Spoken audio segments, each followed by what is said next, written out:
And when it comes to royal matters, okay, I have got one of the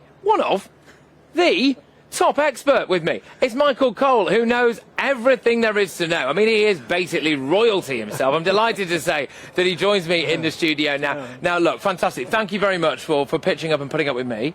Great days, momentous events.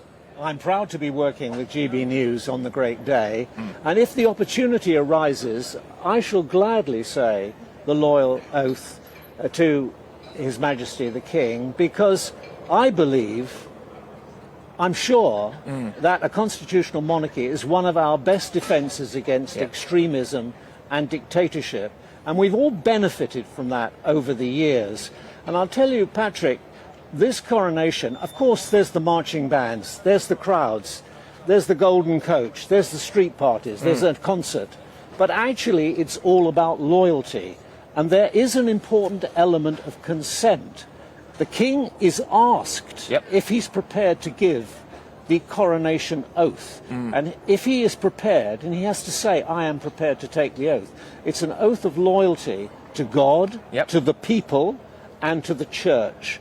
And only then is he anointed, and only then do the bishops bow before him. And then, I've come prepared for the Patrick show. Here we go, ladies and gentlemen, never knowingly undersold. Then the Prince of Wales, Prince William, he comes forward, he kneels and he says, I, William, Prince of Wales, do become your liege man of life and limb and of earthly worship, and faith and truth I will bear unto you, to live and die against all manner of folk, so help me God.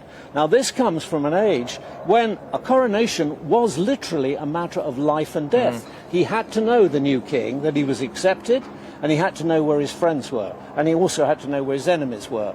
So of course there's pomp and circumstance, of course there's flummery, but it has, and it's rooted in real tradition that goes back more than 1,000 years. It goes back to King Solomon being anointed by Zadok the priest, and that's why that is an important piece of music during the coronation. Yeah, absolutely, and I think a lot of people maybe misunderstand that oath that you've just really perfectly explained for us there. People see it as a bit of a one-way street, don't they? They see it as us pledging allegiance to our king, and maybe they think that he's just some rich bloke who lives in this massive house behind us here and he's got loads of other houses, but actually a big part of it is about the service and dedication that he will be giving to us, isn't it?